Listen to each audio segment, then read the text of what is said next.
Who was Elisha, the successor of Elijah, the man who only Jesus surpassed in the number of miracles performed? In today's video, we will explore, based on the Bible, the fascinating story and extraordinary miracles of this character, who became a crucial figure in sacred scriptures. If you want to know more about Elisha as told in the Holy Scriptures, follow us in another video from our Biblical Curiosities channel. Elisha was one of the prophets mentioned in the Old Testament. His story is reported in the Bible, more precisely in the book of 2 Kings. He lived in the valley near the Jordan River, was the son of Shaphat, and was Elijah's successor. The story of the prophet Elisha is well known, mainly due to the countless miracles that were performed through his ministry. Little is known about his place of birth, but we can assume that he was born in Abel Meol, the city of his parents. Abel Meol, a peaceful city, saw its ordinary days transformed by the presence of Elisha, son of Shaphat. His usual routine took on an extraordinary turn when the renowned prophet Elijah, messenger of God, found him in the vast fields of Arava. The divine encounter would mark the beginning of a unique journey in Elisha's life. So Elijah went from there and found Elisha the son of Shaphat, who was plowing with 12 yoke of oxen before him, and he was with the 12th. And Elijah passed by him, and threw his cloak over him. Then he left the oxen, and ran after Elijah. And he said, Let me kiss my father and my mother, and then I will follow you. And he said unto him, Go, and return. So what have I done to you? So he returned from following him, and took the yoke of oxen, and killed them, and with the equipment of the oxen he boiled the meat, and gave it to the people, and they ate. So he arose and followed Elijah, and served him. 1 Kings 19:19-21. We can imagine the golden sun on the horizon when Elijah, anointed by a divine aura, threw his mantle over Elisha. The sacred cloth slid gently over Elisha's shoulders, like a heavenly calling that transcended words. It was a symbolic gesture, a bridge between the ordinary and the extraordinary, between everyday life and the divine mission that would unfold before him. Elisha, although surprised, felt an inner fire that burned with an unknown flame. It was the presence of something greater, a heavenly responsibility that extended beyond the borders of Abel Meol. Without hesitation, he abandoned his daily tasks and surrendered himself to the divine will, willing to follow the path marked out by God. The small town witnessed Elisha's farewell to his known life. The fields of Arava, once the scene of divine encounter, were now the gateway to the unknown. Elisha walked with determination, guided by the call that echoed in his heart. Elisha was invited by the prophet Elijah to accompany him. He served as a type of apprentice or assistant. However, we must remember that Elisha's call to the prophetic ministry was made by God himself, who instructs the prophet Elijah about this on Mount Horeb, 1 Kings 19:16. The journey alongside Elijah transformed Elisha's life in unimaginable ways. He lived through a period of learning, miracles, and trials, as the two walked together as divine messengers.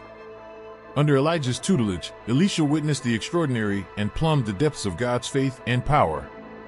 Elijah, the heavenly mentor, became the beacon of wisdom for Elisha. Every step, every miracle, was a lesson engraved in Elisha's soul. Elijah's unshakable faith served as a beacon to guide the apprentice's steps, inspiring him to seek a deeper connection with the divine. In the shadow of the prophet, Elisha grew not only in skills, but also in devotion and trust in the God who had sent him. Anyone who says that Elisha was with Elijah in the challenge with the prophets of Baal, but the Bible does not provide us with this information. In 2 Kings chapter 1, the event in which Elijah proclaims fire from heaven against two entourages of the king's soldiers is mentioned, an event in which Elisha was present. The journey alongside Elijah shaped Elisha, not just as a disciple, but as a spiritual heir. The lessons learned on dusty roads and sacred moments forged his identity as a servant of the Most High. The sun rose on the horizon, the sky with golden tones announced the day that would change Elisha's life forever. Master and disciple were about to face a separation that would echo through the ages. It came to pass, when the Lord was about to take Elijah up to heaven in a whirlwind, that Elijah departed from Gilgal with Elisha. And Elijah said to Elisha, Stay here, for the Lord has sent me to Bethel. But Elisha said, As the Lord lives, and as your soul lives, I will not leave you. And so they went to Bethel. 2 Kings 2:1-2. The request that Elisha remain at Bethel while he continued was an attempt to soften the impending farewell. However, Elisha's sincere loyalty refused to accept the idea of abandoning his mentor in his final moments. Together, master and disciple embarked on a journey that would test not only the strength of their connection, but also the depth of Elisha's faith. From Bethel, Elijah is sent by God to Jericho, and from Jericho to the Jordan. Challenges arose along the way, but Elisha's unwavering determination kept them together, facing each obstacle with courage and trust in the God who guided them. And Elijah said, "Stay here, for the Lord has sent me to Jordan." But he said, "As the Lord lives, and as your soul lives, I will not leave you." And so they both went together. And there came 50 men of the sons of the prophets, and stood before them at a distance, and they both stood by the Jordan. Then Elijah took his cloak and folded it, and struck the waters, which divided them on both sides, and they both passed dry. 2 Kings 2:6-8. Elisha, as well as the sons of the prophets who watched from afar, were able to witness what would be the last miracle performed by Elijah. When they reached the other side of the Jordan, Elijah said to Elisha, "Ask me what you want me to do for you, before it is taken from you." And Elisha said, "I pray thee, let a double portion of thy spirit be upon me." And he said, "Thou hast asked a hard thing. If you see me when I am taken from you, it will be done to you, but if not, it will not be done." And it came to pass, as they walked and talked, that, behold, a chariot of fire, with horses of fire, separated them one from another, and Elijah ascended into heaven in a whirlwind. When Elisha saw it, he cried out, my father, chariots of Israel, and their horsemen." And she never saw him again, and taking his clothes, he tore them in two. 2 Kings 2:9-12. The pain of parting was intertwined with the understanding that Elisha's journey would now take a new direction, with divine responsibilities placed on his shoulders. Elijah's departure ended with Elisha, now alone physically, but strengthened spiritually, and in his hands the cloak that Elijah had dropped when he was being taken away. With Elijah's departure, the mantle, a tangible symbol of divine responsibility, found a new bearer now on the shoulders of his dedicated disciple. Upon receiving his master's mantle, Elisha felt the spiritual weight he now carried. The sacred cloth was not just a garment, but a symbol of the transmission of powers and duties. Aware of the magnitude of the journey ahead, Elisha reflected on the wise words and miracles witnessed alongside Elijah. The robe, on his shoulders, became a tangible manifestation of God's trust placed in him. Elisha now alone needed to cross the Jordan again, and in the same place and in the same way as Elijah's ministry ended, Elisha's ministry began. And he took Elijah's cloak that had fallen from him, and smote the waters, and said, "Where is the Lord God of Elijah?" When he struck the waters, they divided from one side to the other, and Elisha passed by. And when the sons of the prophets who stood opposite in Jericho saw him, they said, "The spirit of Elijah rests upon Elisha." And they came to meet him, and fell down before him on the ground. 2 Kings 2:14-15. Taking on the mission of prophet, Elisha returned to Jericho. Some men from the city went and said to Elisha, "As you can see, this city is well located, but the water is not good and the land is unproductive." And he said, "Put salt in a new bowl and bring it to me." When they took it, he went to the spring, threw the salt there, and said, "This is what the Lord says, I have purified this water. It will no longer cause death or leave the land unproductive." And to this day the water remains pure, according to the word of Elisha. 2 Kings 2:19-22. And thus Elisha's second miracle happened. As he walked through the lands of Israel, each step was a silent declaration of commitment to his master's legacy and, above all, to the divine will. Elisha's eyes now saw beyond the ordinary. They saw the divine in the everyday details of life. Elisha's life was punctuated by moments of challenge and revelation. The narrative of Elisha's extraordinary life unfolded into a rich story, intertwined with miracles and challenges that defied human understanding. As a prophet, he became a channel of divine power, manifesting God's presence in surprising ways. The second remarkable miracle revealed Elisha's divine touch in the bitter waters of Jericho. With the simplicity of a small bowl of salt, he transformed bitterness into sweetness, demonstrating God's ability to bring life and restoration even in the most challenging circumstances. His staff, symbol of divine authority, became the instrument through which God accomplished the extraordinary. Each miracle was a lesson carved into the pages of Elisha's journey, pointing to God's merciful and powerful nature. However, even the miracle bringer faced personal challenges. At Bethel, the youth's mockery echoed a challenge to Elisha's divine authority. But in his humility, the prophet turned not to wrath, but to divine guidance. The wickedness of young people was confronted with God's intervention, highlighting the importance of humility and continued trust in the Creator. Every action, every challenge, was an invitation to deepen understanding of God's nature and reinforce trust in His divine guidance. Elisha's extraordinary life continued to unfold, a living testimony to the faithfulness and power of the one who had called him to a mission beyond the ordinary.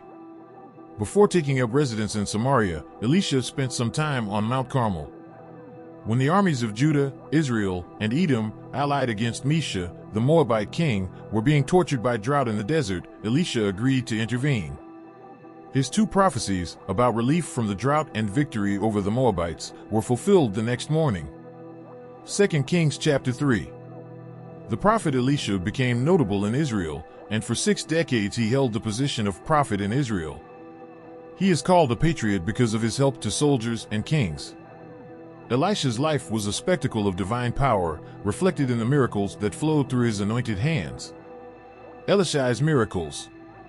And now you may be wondering, what miracles did Elisha perform?